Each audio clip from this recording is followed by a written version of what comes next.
would like to begin by acknowledging the traditional custodians of the land on which I live and work, the Gundungurra land, and people. I pay my respects to their elders, past, present, and emerging, and extend that respect to all Aboriginal and Torres Strait Islander people. I also want to acknowledge the traditional custodians of the lands on which you, our listeners, are joining us from today. I recognise the deep connection that First Nations people have to this land, their enduring culture, and their commitment to the preservation and care for their country. This land was never ceded, and it always was and always will be Aboriginal land. Hey there, and welcome to Beyond the Surface, the podcast where we explore the stories of people who have survived religious trauma, left high control or cult communities, and are deconstructing their faith. I'm your host, Sam, and each week I'll talk with individuals who have taken the brave step to start shifting their beliefs that might have once controlled and defined their lives. Join us as we dig into their experiences, the challenges they've faced, and the insights they've gained. Whether you're on a similar journey or you're just curious about these powerful stories, you're in the right place. This is Beyond the Surface. Welcome, Cheryl. Thanks for joining me. Thanks for having me.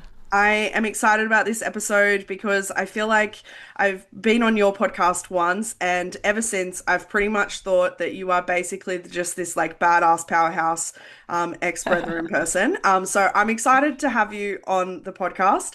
And so for a bit of context, where in the world are you at the moment?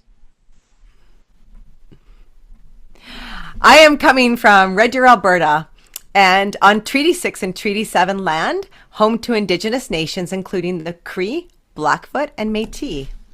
Beautiful. I love when people do land acknowledgements. I have it automatically in mine, and I've had so many people. I listen to other podcasts, particularly in Australia, and they don't do it. And so there is a beautiful, special place for me when people do acknowledgements. So I love that. So thank you. Yeah. Okay, I like to start these episodes, and I gave a little spoiler in when I was chatting about you as to like where you might be coming from in terms of your story, but where does your story start? So my story starts actually in a very small town in Saskatchewan called Maple Creek. So it's a very, very tiny town that I was born and raised in. And yeah, I ran away from the exclusive brethren when I was 17. Okay. Yeah. So what was, did you grow up in the exclusive, like, because like, I mean, most people don't necessarily know, like, I mean, some might, but it's not a recruitment based group. Like you're born into these groups. And so what was life like up until that 17? So yes, you're born into it. They don't recruit members. Yeah. Our family was on the bottom of the totem pole in the Maple Creek locality, which posed a lot of problems that many people who leave and survivors that I talk to in there have when you're on the bottom of the totem pole. So life for me was filled with a lot of heartache, a lot of navigating very many different dynamics. My dad had an accident when I was very young, and due to that accident, I was placed in different families' homes, which is what happens when things happen. You don't go to other people's homes, and I went through a lot of sexual abuse in there. You okay? Yeah, I just don't know what to say. That's okay. It was a tough road. It was a tough road. And honestly, I actually wasn't even planning on leaving when I was 16. Our family went through a lot of priestly visits. My dad was treated very poorly in there. And due to his accident, his communication and the way that his personality side of his brain was damaged. So the way that he communicated, to me, he was just very real. He was very real. And he probably was the most compassionate person that you would have found inside the Maple Creek community. But due to the way that his accident affected him, made him very vulnerable in the way that the brethren in that locality treated him and treated our family. So these priestly visits were very, very lengthy. They came all the time. And to the point where when I was 16, one of the worst priestly visits that we had, I was finally at the stage where I can't do this anymore. Like, and for me, taking my life, I didn't look at it as suicide. And I still to this day don't look at it that. To me, it always comes up to me in this sense that I don't deserve this, so I'm going to go home. Yeah. That's how I've always viewed it, as I'm going home. I'm going to a place where I can't be tortured like this anymore. And I had actually wrote a poem, and my mom had found it, and that stalled out what I was planning on doing. And it took me a bit to kind of get back up on my feet. And I had noticed another young girl in the locality who was also struggling, and we befriended each other, and we ended up leaving together. Yeah. And September 12th was actually 33 years this year that I've been out. And it's hard, I think, in the way that I can say it's been 33 years, but because of what I'm doing to help other people leave, and because I'm so heavy into unraveling what happened to me in the last 3 years, that it feels like I just left like 6 months ago, right? Because the body is constantly oozing out everything that had happened to me. And it's not just a quick one and done type of therapy that it's like, let's talk about this and it's done. Like because I'm such an emotional person and my body is just so full of what happened to me, it's taken a long time to get to the state where I can recognize what's trying to come up, be able to hold it, and then be able to deal with it in a way that can kind of bring some regulation. And I mean, as you understand, right, it's a feat all in itself just to sit and hold the element of shame. Oh, yeah. I think that's the one biggest thing that nobody talks about when it comes to CSA and child sexual abuse is the overloaded body reaction of shame. Yeah. And I have to say that I have to say that just in this last month, due to some things that have landed on my lap and people that have kind of come at me, really brought this shame to the surface for me to make friends with. And I tell you, holy shit, it is the hardest emotion to make friends with.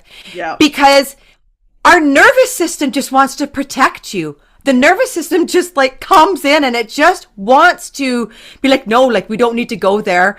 We're going to hold this. And shame that comes from child sexual abuse is not the shame people feel when you say, someone's ashamed or someone feels shameful. It's not the same type of shame. This shame comes from being violated. This shame comes from having your innocence literally ripped out of your body at such an early age, So I really diverted on that with the question you asked me. I'm just sitting here absorbing everything you'll say. I'm just like, I don't need to talk in this podcast, Cheryl. You can just go for it. I'm sorry. No, please don't apologize. Oh my goodness. What was my life like? I think I just... It's hard because a child knows, whether you have the space to divulge what is going on, right? But at the same time, after I came out with what happened to me, I had people reach out to me that I hadn't spoken to in like probably 25, 30 years. Yeah.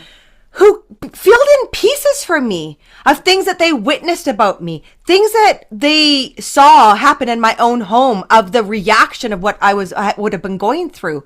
And so these pieces were very pivotal in me to be able to just pick myself up and be like, It's okay. Like, it is okay to hold yourself. Let's go into this, because anybody you talk to about CSA, nobody wants to go and do a police report. Nobody wants to come on a podcast and disclose what happened to you. Yeah. Right? And I think that's the hardest thing, when people challenge you, right? Nobody does this for fun. Nobody does this to, I don't even have words. Just nobody wants to do this. It is the last thing. I want to run and hide from this all the time. It's why I keep doing therapy, is because I have to train myself to stay in it. You have to stay in it. The only way out is through. Yeah. But it is so freaking hard some days, especially when you're up against not only a brainwashed family, but people around you that maybe see a change in you that don't like to accept you changing. Yeah. And I mean, if we sort of like talk about that brainwashing and that indoctrination that happens, and it's different for everybody. And so I like to ask, like, what were you being taught, like, as a child, like the actual like indoctrination and the brainwashing that occurred, like what was that like for you as it was happening? Like, what was it that you were being taught? So there was two parts to it. So for me, I had the sexual abuse part of the brainwashing, and then I had the priestly visit brainwashing, which overlapped each other, but tore at two pieces of me, which made me feel very caged in and isolated. Yeah. So on the sexual abuse part, I was always told, my perpetrator at the very beginning told me that he fixed children and I needed to be fixed. And he also brought in that everything that I did was for my dad, that I was helping my dad. So you have to understand that at this point in time, my dad is very sick, right? Like very, very, very sick from his accident. And to a little girl, you can only imagine what that was for me, right? The only reason I stayed as long as I did in that cult was for my dad. Yeah. And once you have this insight into yourself and you start having self-reflection and self-awareness, you start realizing this unspoken bond I had with my dad, where it came from.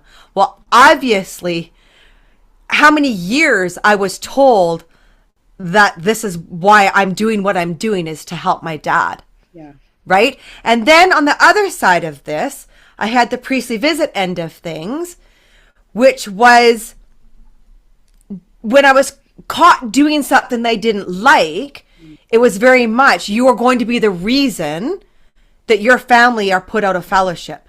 Do you want that? Right? So in our case, it was always this very harsh brainwashing of, you are the fault of something. Yeah.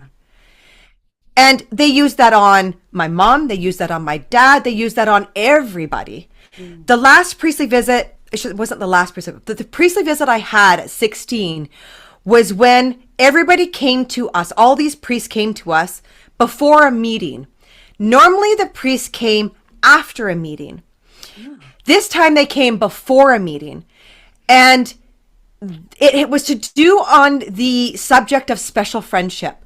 So obviously, you're not allowed to have special friends in there. So if they see you hanging out with someone too often, that's considered a special friendship, and you're not allowed to have special friendships. So this one particular priestly visit before this meeting was to do with special friendships. And my mom actually had the courage to stand up to them. And in that moment that she stood up, we were shut up. So shut up is the first part of excommunication, because she overrode the head of the household, which was my dad, and that she was out of place. Yeah. And I remember all of us sobbing our hearts out, trying to find a way that we can get back into fellowship, so to speak. And it was this lengthy, drawn out priestly visit to where we knew we had passed the point of when meeting was supposed to start. And then they unshut us up. They revoked it because we had shown enough mercy and we were crying enough. And then we had to walk into church that night with 4 priests and our family. Oh. Totally 110% intimidation factor now that you look back on it, right? Yeah. And I imagine also humiliating. Like there's a humiliation. So humiliating. Factor. Yeah. Like yes, 100%. Like being escorted in by them. Yeah. Like that's, I imagine, would have been very obvious as to what that was to everybody else. And yeah, exactly. Yeah. And that next morning, so that night I had decided, I'm like, I can't do this. I can't do this. I didn't have the words for it though. I just knew I couldn't endure what I was enduring any longer. Yeah. And that next morning, the lead priest came to our house and he had said, like, I'm so sorry for what happened last night. There's nothing I can do anymore. My hands are tied. I went to school that day. I wrote my poem and I knew this is the day I'm done. I'm going home. I'm done. I went on my paper route and my mom found the letter, that poem. And I knew, like, you just freeze. And I'm like, I didn't have an alternative way because the pain was so deep in me. To still stay living in this body was not an option in my mind. There was no way I was going to stay living in this body. There was just, I couldn't do it any longer, right? At this point, I'm not only having to navigate everything that happened to me in my life, but I'm navigating these constant priestly visits on top of it. And I've got nobody to talk to. And like, Sam, you understand, like I think that one of the biggest things society suffers from is that we don't really understand what it takes to create a space for somebody to unpack something. Yeah. And I think it's probably the biggest thing that the biggest thing that I'm suffering from right now is how to have empathy for humans who don't understand what you've been through, then judge you for what you've been through, for not saying what you've been through, and then being like, well, why didn't you say something when you did this? Yeah. Like, I think, like, I wish so badly that we had teachings on what trauma-informed spaces look like. Yeah. And that what it takes for somebody to utter the words of what happened to you. Yeah. My first time I even mentioned it to, like, when I screamed it at my parents, it would have been about probably 15 years ago. I had called them to tell them about things that were going on that I knew that they didn't understand. They wouldn't have seen it, that were going on inside there. And it escalated into a very loud conversation to the point where I just screamed that Ellen raped me. Yeah. And I didn't even know I was going to say that. My body screamed it, right? Because it was I was in such a predicament of a fight with them that my body took the opportunity and it just came out of my mouth. I remember hanging up on them. I threw that house phone across the room and I just crumpled. That was the first time I think I ever uttered the words out loud to someone that I knew needed to hear it. Yeah. So brainwashing, I think it comes in so many forms.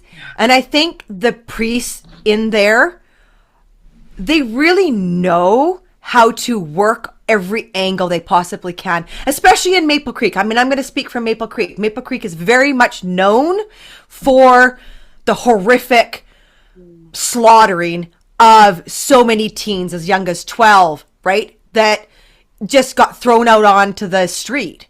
So Maple Creek does have a bad rap for the priestliness that was happening there. But if anybody, I mean, we released a podcast of an audio of somebody in the States who went through something very similar. And I always said that it was podcast 110, that's what I endured. That's what our family endured, was horrific tormenting like that. I would get priestly visits on my paper route. My parents don't even know about some of the priestly visits I got, right?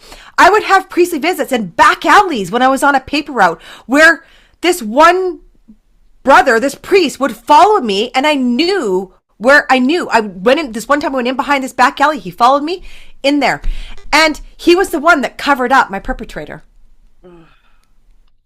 Yeah.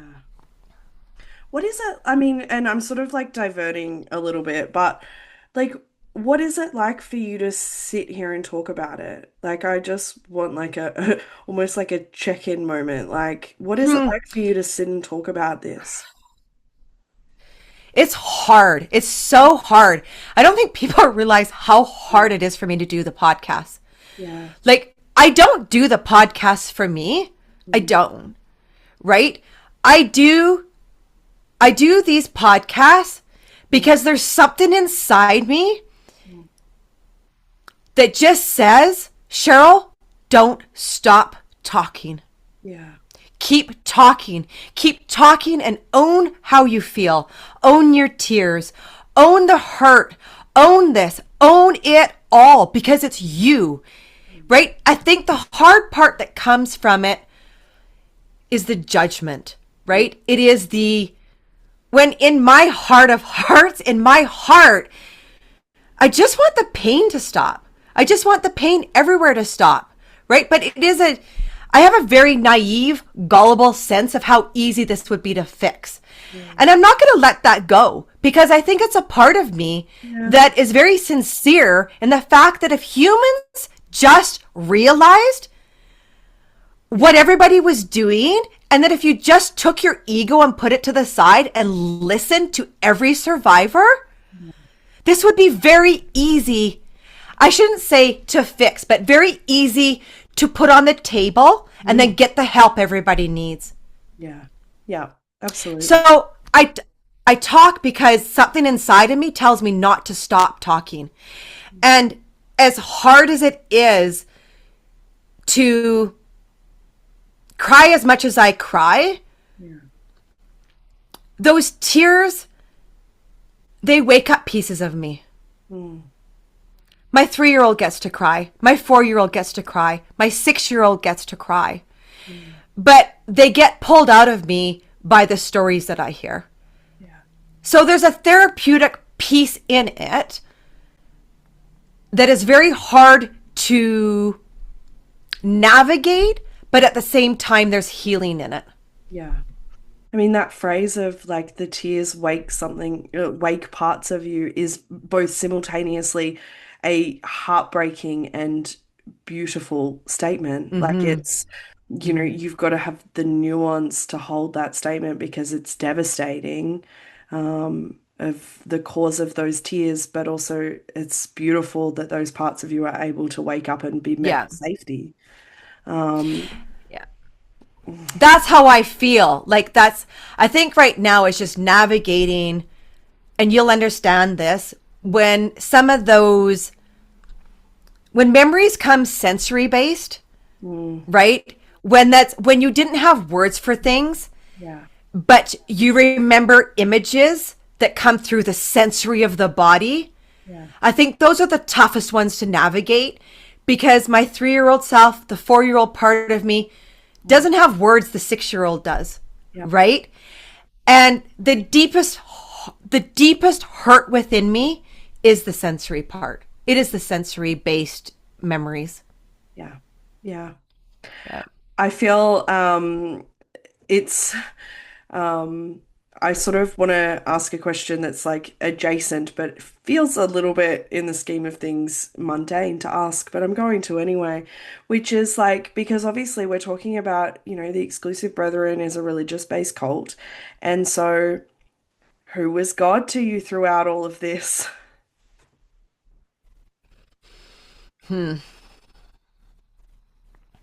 I walk with that with crutches. Yeah. I very much walk with crutches, and I allow myself to walk with crutches. Yeah. Because what Ellen put me through. Yeah.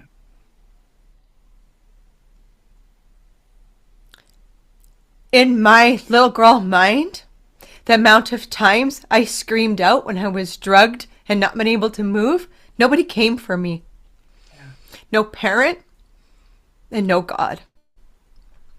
I never felt it in my body. I never felt it in my heart. I never felt it in my mind. So at 50 years old, I still walk with crutches. And I think that's why I yearn for justice so intensely. I think that's why I yearn for a breakthrough in every story that lands on my lap. Because going through what you go through at such a young age and the effects that it still has on you at 50, it really makes you question, right? It makes you question. Yeah. Right? So for me, I really rely on nature. I rely on the things that are tangible to me, like my husband, my friends. Nature is just a big, big, big one for me. Nature's just, it is my refuge. It is just where I seek my peace.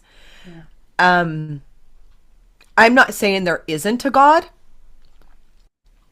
I'm just saying that my experiences and how the horrificness of what I went through, and when I have to go through this in therapy, and you have to really, even in the police report, when I sat there and did my police report, 2 days, 9 hours, at the end of that, I cried to God and said, like, how the hell do you allow something like this to happen? It should never happen to any child, and it's rampant in this world. Yeah. And yes, I understand that there's things on this world that are meant for learning lessons, but I do not believe when someone tells me everything happens for a reason. You do not ever say that to somebody who is at the hands of multiple people at a very young age. Yeah. That doesn't happen for a reason. Yeah. I think irrespective of the context that people are using it in, I just think it is a bypassery statement that just makes nothing better. And the more horrific something is that someone is going through for them, the more that statement actually just re-traumatizes and creates another layer of pain for that person. And this is your story, and so you can say whatever about whatever God there might be, there might not be, you can say whatever you like. So, but it is like, it's such a, when someone slaps a spiritual layer onto something, it hits a part of us that I think a lot of people don't necessarily understand just how hard that is to unlearn, unwire, and to not separate, but to sort of like distinguish against. It's Yeah. yeah. And I have had moments, right? Like, I have had moments after I left the cult, right? I did have moments where when you start unraveling that brainwashing, right? And you get that first sense of freedom and self. I did. I did. I know 100. Wow. Like, I've never been this close to God before. Like, this is what this feels like. Right. But I think, and maybe you can elaborate on this, is this unraveling of things. When you really unravel what happened to you, how you felt in that moment changes when you actually pick up your trauma and hold it and actually get back inside it. Because healing doesn't happen by giving a superficial outlook on things. Healing happens when you actually pick up what happened to you and you get back inside it. But I think people don't understand of, like, how can Cheryl be Well, she had a Christian faith way back here. How can she not have it now? Like, it's so hurtful. It is so demeaning and so hurtful that someone can't see. Maybe I was in a different place back then. Maybe at 19, 20, 21, I was in a different place than I am at 47, 48, 49, 50 when I picked my trauma up and decided to hold it. Yeah. Yeah. I just Like, think, yeah, people don't understand. I just think people don't understand trauma, to be fair. I think like there is an overarching thing there that people just don't understand trauma. Um, and probably an added layer of privilege thrown into that in regards to other people's trauma as well, and sitting with that. It is so layered and so complicated. And I think people are just really, historically, really shitty at responding to other people's pain yeah. because it's Yeah. not about them. And Yeah. And like, in your expertise, like, have you, like, how you unravel trauma from, say, like, 17 when I left to 47 when I started to open this up, I'm a different person. yeah, and you are supposed to And be. Like right? that's human nature. You are supposed to be a different person. We are supposed to grow. We are supposed to evolve. We are supposed to change. And something that sits in our nervous system today is different to how it sits in our nervous system a decade ago. And that's actually what it's supposed to be like. It's not supposed to be exactly the same. Yeah. What, I mean, take us to that point when you were 17 and you actually left, because you're also part of a group that demonizes the outside world, right? Like there is that us Yeah. and them mentality. And so I imagine I mean, you're 17, so like no 17-year-old should have to know how to do that anyway. But what is it like for you to navigate a world that had essentially been pitched to you as awful and evil and nothing good exists there? It was so scary. I can't Yeah. even explain to you how Oh, scary it was. Oh, it was hard. It was hard. I mean, I have to say, like, I had a very rebellious streak in me, which yeah. thank goodness I had that rebellious streak, because I Yeah. think the rebellious streak in me actually gave me the courage and bravery to stick with it, right? Um, I used alcohol. So alcohol was my crutch, Yeah. right? Like it was my crutch on meeting the world. Um, I didn't understand how friendships worked. Like I had just poor friends, like friends that just didn't know. I just didn't have the support, but you don't know what to look for. You don't know how to recognize what that looks like, right?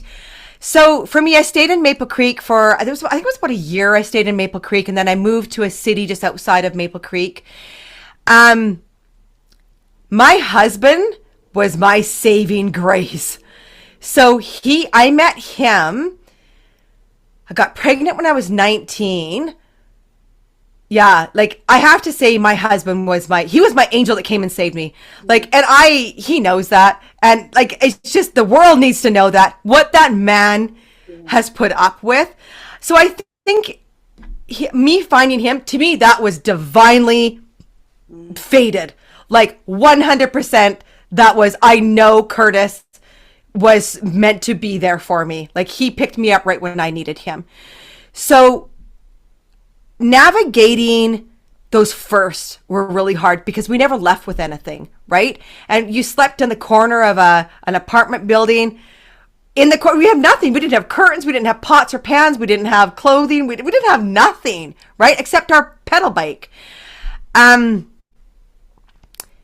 It was, you learn. I'm still learning. I'm still learning, right? And as I picked up my trauma, I had to learn all over again. I had to learn what boundaries meant, because I think boundaries is one of those things I've struggled with my entire life. But my boundaries were also obliterated at very, very young age, right? Yeah. Yeah. And even like there's that element, but you're in cult spaces and cult groups.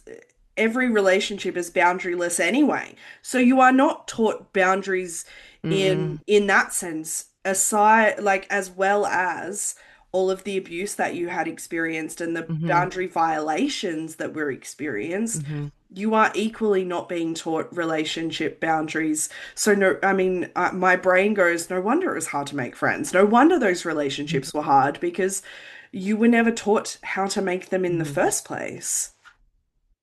I trusted too easy, Yeah. right? That was my thing, is that I always just wear this is darn hard on the sleeve, right? That thinks everybody has your best interest at heart. Mm. And that has been, I mean, still is one of my faults, right? Is that I trust too easy. And I think the last probably 6 months have been a very rude awakening within me on who is in my corner and who is not in my corner. And that came at an expense of a lot of tears.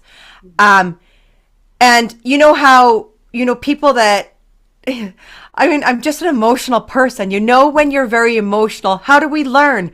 We learn by getting our emotions crushed, right? Until it hurts bad enough that you draw that boundary down and you're like, okay, I no longer can do this. I no longer can. But then you feel guilty, right? To me, I just love to live in a world where everybody respects everybody, regardless of our beliefs. Yeah. And can we just let's keep the big picture in mind. Let's keep what it is we're working towards in mind, right? To me, it's just the heart-wrenching stories and conversations that I have with insiders. It is, to me, I guess it's just, those are the people that need to understand what life is like out here. And I want to give them those tools. And it's heart-wrenching to be like, you need to learn what boundaries are, and that comes at the expense of learning what they are not. Yes. Yeah, and that's a really good point because like you're not just not taught what they are, but you are usually actively, experiencing what they shouldn't be as well. And so like it's Yeah. that dichotomy is such an important point. I am curious whether it was like instinctive for you as you were coming out, because I know so many people, and not just, the exclusive brethren, but other religious-based cults and things like that. But what was it that kept you supporting other people? Because I know so many people who cut that cord and some who have that cord cut for them as well, Mm, but um, who don't want to be involved in ex-member community spaces, who don't mm-hmm. want to be in that space of supporting others come out because it's too hard and it's too painful. And so I'm curious what that was like for you. Was there a transition period before you went into that, or was that quite automatic for you? No, I actually cut everybody off Yeah. when I had my first baby. So, I got pregnant at very young, and my husband and I got married, and we stayed in this city just outside of Maple Creek. But the stalking was awful that was happening from members of the church. And so I moved when I left. It was Medicine Hat that I was living in. When I left Medicine Hat and moved to Red Deer, where I am now, I cut off everybody. I went 30 years without talking to anybody, other than I cut into contact with my uncle, who ended up finding me. And again, that was another scary experience, that when you asked me, like, how was it for me with meeting other people? When my uncle came to find me, I was petrified because I had been taught he was this evil man. And so he found me, and he was this like sweetest person I couldn't believe he was my uncle. And I'm like, wow, again, he had the same perpetrator as I did. And he was just this most beautiful human. I forgot what we were talking about before that. We were going somewhere. Oh yes, so Sorry, my menopause brain. ADHD brain Um, usually forgets the question I yeah, asked as soon as I yeah, ask it. exactly. So it's fine. So yeah, so like I went 30 years without pretty much talking to anybody, right? And it wasn't until we were sitting, my husband and I were sitting and watching TV, and he saw the Breaking Brethren documentary come on TV, and I'm like, wow, like we watched it. So then I went straight to I just started Googling, and I found the audio the Richard Marsh that he was hunted, right? He was when the Brethren were hunting him. I listened to that, and I'm like, holy crap. Like, I actually might have a landing pad to like actually come forward with what happened to me, because now we've got everything out. Like, this is the first time I had seen anything like this. So I found out where Richard Marsh was on social media, messaged him, and he was the one that, actually like, talked to me about going to the police, like doing all this stuff. I was wanting to go on to the podcast. I went and did this podcast in between my 2 day of the police report, and I think something just lit in me. Someone showed me a picture of my brother and his daughters, and I just couldn't. Like, conscious, like to be in good conscience, I could not do it, right? So I also didn't know what this was going to do. I had no clue what this was going to open up. Never in a million years did I think this was going to open up what it's opened up, right? We're 3 years into this, and I spent 2 hours on the phone the other night talking to a female inside there. Like, we both sobbed our faces off with what she was going through, right? So I think it was very much my nieces that triggered it for me. I couldn't in good conscience, 5 years down the road, have them come knocking on my door and giving me the same story that happened to me and living with that. There was no way I could live with that. Yeah. I mean, you say like I couldn't in good conscience, but also that's like one of the hardest fucking things for someone to do. Like, it takes Yeah. an immense level of bravery and courage to do and to go down the path of what should land in justice, but for so many doesn't. That's Yeah. an immense level of bravery and courage and energy. It is. This last 6 months, I've almost quit this many, many times. I think it's the emotional toll of the politics that go on behind scenes. I think it is, I feel sometimes that I want to just go pick these people up, especially when they're teenagers. It's super, super hard. And I'm not going to lie, like a couple weeks ago, I had probably the biggest crash I've ever had in my life. Like, it was like felt like every bone in my body broke with emotion. And it was my oldest son who came to me, and he actually pleaded with me to stop doing what I do for my own sanity, but also for the sanity of our family. Yeah. I won't do this forever. I won't. But I have to go until I feel like the fight in me has finished what she feels like she needed to finish. Yeah. And whether that is something within me, whether that is something that I see break through on the outside, whether that is something that breaks through within insiders, I don't know what that is. I just know that I'm not done. Right? And the only thing I can trust, I got to trust my gut. I have to trust my gut. I have to trust my heart, because my gut and my heart will tell me when I need to stop doing what I'm doing. Yeah.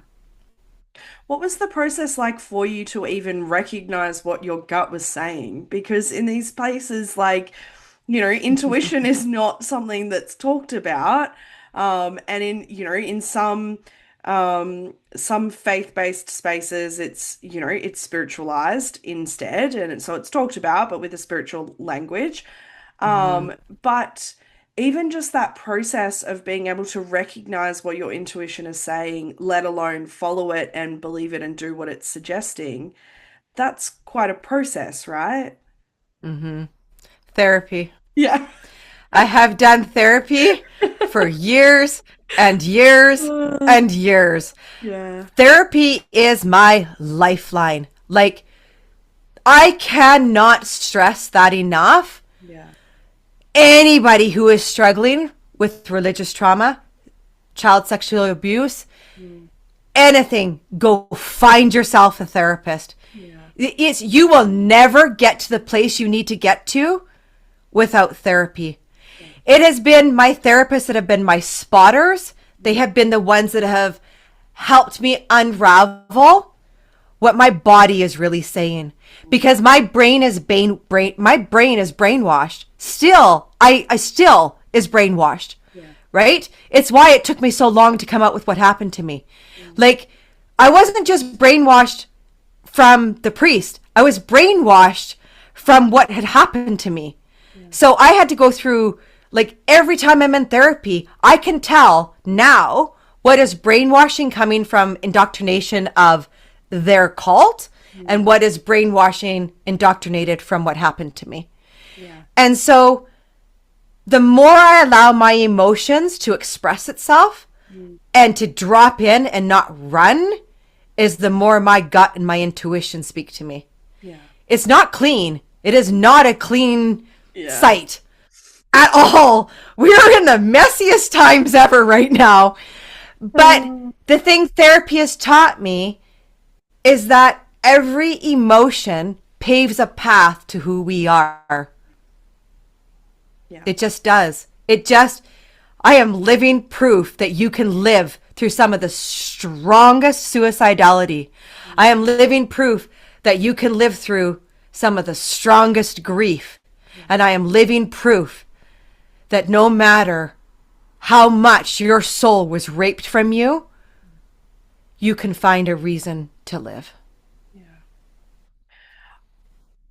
I almost just like don't want to say anything after that, but I need to. It's like there's a fight in me to go like, don't say anything after that. But I mean, I do want to talk about grief because, we often will talk about, that religious trauma work is grief work. There's so much, and that grief is so layered. But there was a moment, and I was going to ask it earlier on, but I got sidetracked. The moment where you said that other people were pointing these things out to you from that they noticed when you were a child and things like that. And I go, is there an element of layered grief to that? Because those people are noticing things and they didn't say anything. And so like what has the grief journey and the grief story been like for you? Because she's a complex beast. She's so complex. All of my therapy up until 3 years ago has always been grief-based. Grief has been the one that took me to every suicide door I've ever walked through. And this type of grief it bottoms you out. It's such hopelessness, right? And I think grief for me comes down to my mother. Because I'm a mom. I just don't know how, and my mom is a very compassionate mother who took care of everybody else too. I just don't know how she was able to not do what she needed to do because of, and I know I just had therapy on Thursday night over this. So I'm, you know what? I'm just going to actually say something. I'm just going to do this. I knew if the door opened, the door's going to open.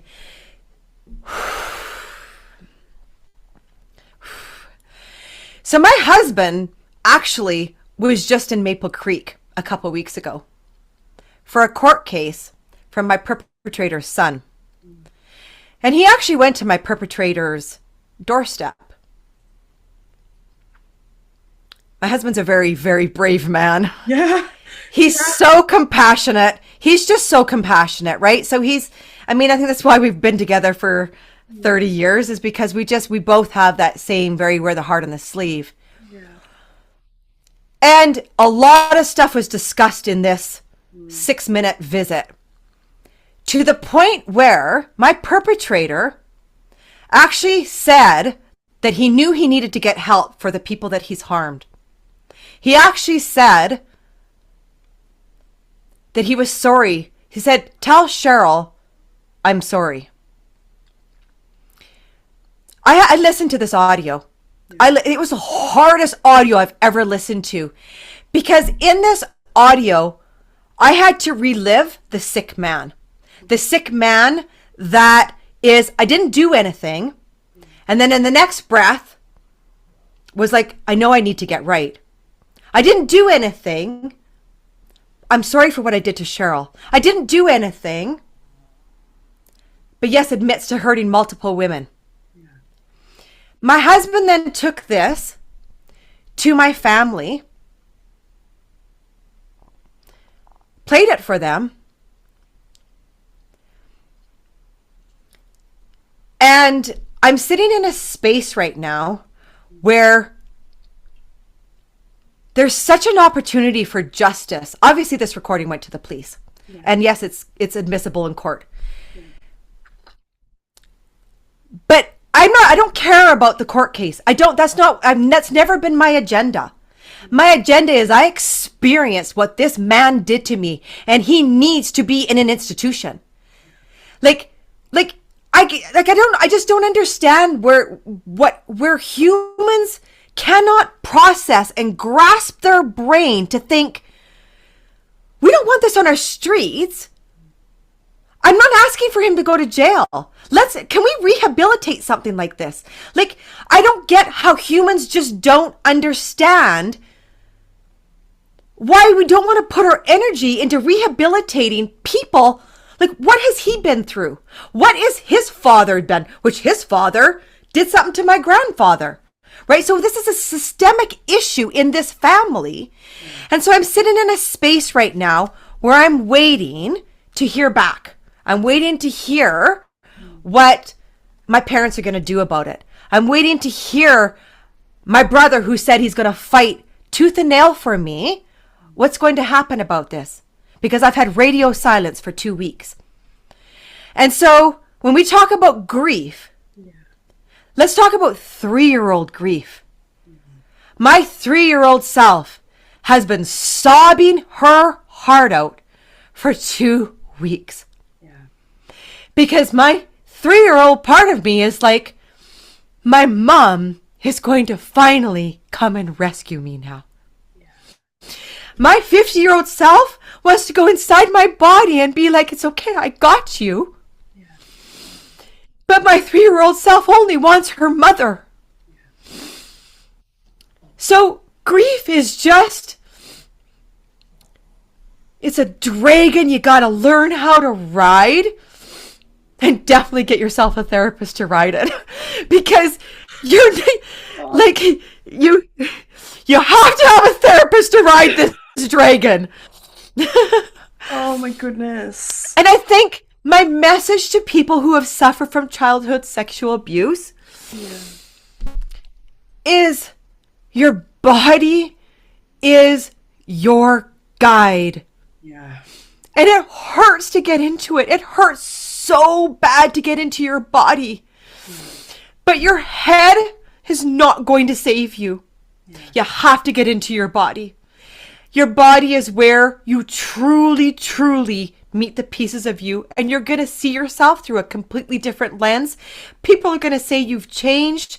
People are going to say, who is this person? My kids see me cry every single day, like they did all those years ago. And I have to remind them, these are healing tears. Yeah. This is not me crying because I hadn't addressed what went through to me, because I hadn't addressed what happened to me. These are tears because I'm sitting in what happened to me. Yeah. And I have to cry these tears. And so I get hugs from my kids all the time now that I keep on explaining that, right? And I'm sure it's hard for them, but it's also a good lesson for them to understand that me crashing on a floor, banging the floor, screaming at the tops of my lungs when I'm 50 years old because I'm crying for my mother, that's okay. Yeah. I mean, I think just like humanizing ourselves for people is so powerful, and Mm-hmm. humanizing pain. And I sit here and my heart breaks for you. And also, my heart feels such warmth that you are in a space where you can feel and experience and embody, and all of that beautiful, those beautiful parts that come from recovery. I don't love the word healing. I use it because it works and people understand it, but recovery Yeah. feels far more lifelong, and that feels far more relevant and relatable for a lot of people. This is, like you said, it's not one and done. This is Mm-hmm. ongoing. And it's just, oh, and I It's think, learning how to also, no, it's go. also learning how, yeah, it's also learning how to create refuge for yourself and Yeah, safety for yourself. yeah, And I think that that's what I've had to learn in this last couple of months yeah. is that not everybody wants you to feel safe. Mm, Not everybody is there to give you a safe space. yeah, And those are some of the hardest lessons because in order for me to navigate what I'm navigating, I need every single person in my tribe right now mm, to be offering me a safe space.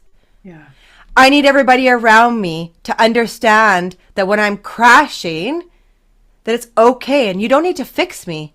You mm, don't need to do anything. Just give me a hug, yeah. right? Yeah. I think that's so, I almost like want you to say it again because it's so important. I remember being asked on another podcast, like, what do like survivors need to hear? And one of the things that I said was like, you don't need a solution, right? Like, Mm-mm. we just need presence and warmth and affirmation and belief. And we don't need solutions to problems that, you know, they can't Mm-hmm. fix. It's not about fixing. And so I refuge is a beautiful way to phrase that. I Mm-hmm. love that. Mm-hmm. That's beautiful. Yeah. And I imagine you are creating that space for other people as well. And that I Mm-hmm. imagine would be a Mm-hmm. really beautiful yet like painful experience, like hearing other people's stories and Mm-hmm. sitting with them. It is hard because I don't ever get a break from my trauma. There's no relief. Um, I am learning how to shut my phone off more, Good. but I'm like, otherwise it just goes like from 6 a.m. till 6 a.m. Um, there is this beautiful, bittersweet healing that happens when two survivors cry together. Yeah. And I experienced this. It's like I experienced this a lot. Um, I think it's one of the reasons why I can't walk away from what I'm doing is because comforting another survivor that I know is still inside the brethren, there's just it's hard to put words to what it is that you experience when you cry together. Because we're not even really putting words to what we're feeling. We're just sitting there and crying together. She knows that I know what she's feeling, and I know she knows what I'm feeling. Yeah. And we need more of that on this planet, Mm. right? Because there's just this unspoken platform that hasn't been developed yet for the emotion of shame that comes with sexual abuse. Yeah. Yeah. And people think that it's the same shame we feel in day to day, and it's not. Yeah. It lives in our body, Yeah. and And it is the hardest thing to walk through. yeah. Yeah. Yeah. And I think, it's almost like dual collective energy when you sit with someone who gets it, that it Hmm. doesn't need to be spoken. It's like Yeah. it's almost like I'd almost consider it a form of co-regulation in a sense that you are sitting with someone who gets it. There is like an energy in the space, knowing that words are not necessary right now, and that's both equally, like you said, it's a bittersweet experience. Yeah. There very much is an energy exchange that happens. It is powerful when two people with that deep of grief come together and cry together without any words. Oh, there's such an interplay that happens where you heal together. I mean, and that's what I loved group therapy. I loved group therapy. My husband hates it. I any kind of grief group therapy workshop, I went and did it because there was such a powerful element to sitting and crying with a group of people that got you. You felt seen. And I think that's the biggest thing that I struggle with. Yeah. I mean, I'm sure lots of people who have been sexually abused feel this, is that you in everything that you do day to day, there's a certain element that of you that always feels unseen, unheard, not validated. And so when a group of people come together in a similar wound, there's this element where everybody sees everybody and there's no words that have to happen. Everybody is feeling each other's pain. There's just this magical element of regulation that happens. Yeah. Yeah, absolutely. I think it's one of the reasons why, we don't necessarily ascribe to the fact that people who work with religious trauma need to have lived experience, but we also recognize that, I have therapy with a therapist who has their own religious trauma, and it's different. Like, it is just different. Like, there's a lack of explaining and education that needs to happen in those spaces. And I think that that's part of the power of group therapy as well, and group support systems is you're not having to explain the little things. You're not having to educate. You're not having to do that mental energy and that mental and emotional load. You actually get to just be in that space and to receive in that space and not be always giving. And I think that that's also such a beautiful aspect of those spaces. So I'm not surprised that you went to all of the things. Yeah. You know what? That is beautiful how you said that, because there is something when you truly decide, like, I'm gonna break the can of worms open. The exhaustion that comes from having to come to somebody and explain to you what has happened. I think, again, there's things that I have been going through in this last couple of months where I've realized the lack of education society has when it comes to speaking out about what happened to you. Because you cannot just go to somebody you've never met and be like, this is what happened to me. Yeah. Or you cannot go to somebody that you haven't talked to or that you've never had an intimate conversation with and be like, this is what happened to me. Yeah. It does not happen like that. Yeah. Like, even before I did my podcast with James D. Fiore, I had probably 3 conversations with him, building trust with him. He confided in me. And had he not confided in me with what he had been through, I probably would have never done that podcast. Yeah. There was this amongst I'm like, he gets me. He's a safe space and I can do it. But I think people that's the biggest question. Why did you not say anything? Why did you not say anything when this happened? Why did you not say anything when you wrote this? Why did you not do this? And I think the ignorance that comes from people that cannot put themselves in just the actual terminology of sexual abuse is horrific on society. And I say that with the passion inside me, because it is why people do not come forward. Yeah. Because people don't stop to think, what could have happened to this girl? What could have happened? Can I put myself in her shoes? And what space would she need to be able to unfold what she needs to unfold? Yeah. I think also it's just like what we're asking the wrong questions. Like, they're asking the wrong questions. Yes. It's not, why did they not come forward? Why did they not speak up? Why didn't you say things earlier? Like, why are we not asking the question of, like, why are they doing it in the first place? Why are we allowing Exactly. systems to let this happen? Like, why are we allowing, systems to protect this, not just allow it, but to protect it and to shield it? I think they're the questions that need to be asking, and they're not Yeah. being asked nearly enough, and it doesn't help when we have people like that at the top of food chains. So it doesn't Right? like Yeah. government food chains, that doesn't help. Hmm. Of course, they're not asking those questions. You'd have to ask them upwards, and that's it's a power dynamic Hmm. that society's not Yeah. used to. Um, Yeah. Yeah. but There's a lot of systems that are broken for this. yeah, But I do believe, like this is again, this is where, I mean, I get told I'm naive, I get told I'm gullible, and I'm okay. I own those words yeah, because my naivety, yeah, being naive and gullible, lets me believe that there is a way that we can build a society that creates a safe refuge for people who have suffered from child sexual abuse. yeah, I believe it. From any kind of abuse. I firmly believe that there is enough yeah, humans on this planet that know how to wear their heart on their sleeve, yeah, that know when you come with your heart, when you come just full force with that heart, enough of us, things will change. I'm just gonna continue believing that, and nobody's gonna pop my bubble. I'm no, like, stay I in have that bubble. people, I have people all the time. Like, your Yeah, parents are never gonna do anything with this audio. Your parent, like, and I'm like, you know what?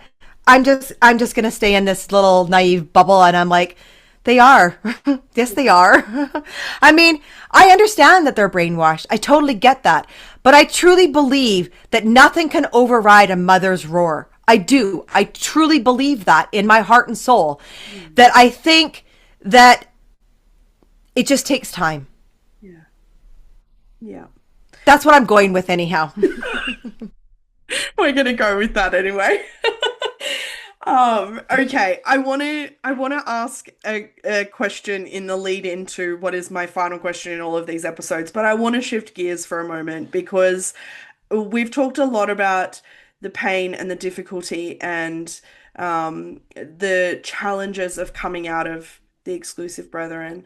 What about the joy and the peace and the freedom and the beauty, and what has that been like to be able to laugh and to have fun and to embrace the beauty as well? Hmm. So it is a tougher one for me. Yeah. Um, I think in this last bit with my therapist, Mm. I'm finally starting to feel what true joy feels like. Yeah. But that true joy has only come up since I have held shame. Yeah. And um, obviously, I am so grateful to not be under indoctrination, right? I get to do the things I want to do. I get to, let my children explore the world the way that a world is meant to be explored. Um, if I want to, go out kayaking in the middle of the day on a Sunday, I get to go out kayaking in the middle of the day on Sunday. Yeah. I'm not adhered to any rules and regulations other than what I place on myself and what I let others place on me. So in that sense, the freedom is incredible. The freedom is literally what we do this all for. Yeah. I think when it comes to childhood sexual abuse, the joy that we know we can experience comes from when we actually learn how to sit in what happened to us, right?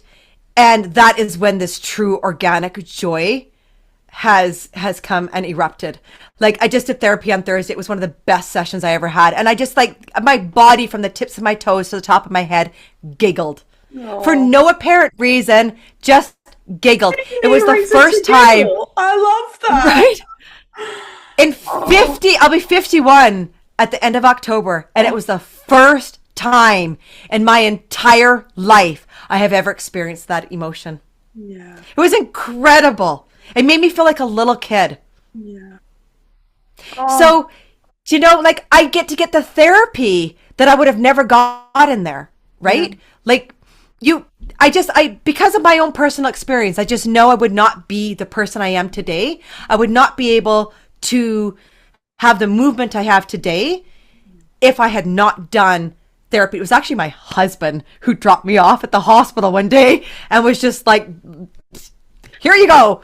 And that was my first introduction, right? Literally.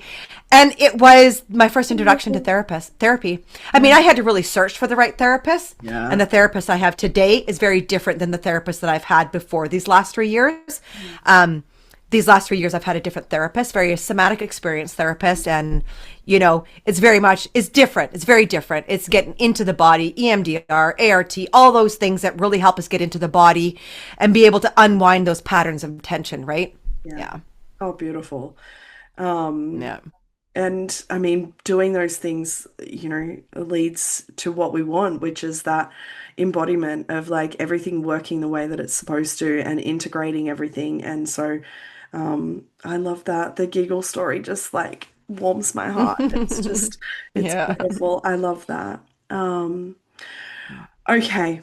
I like to finish episodes with some encouragement for people. And so, what would you say to someone? And I imagine you are saying these types of things quite often to people, but what would you say to someone who is fresh in unpacking this stuff? And I'm potentially going to gear it more to other CSA survivors.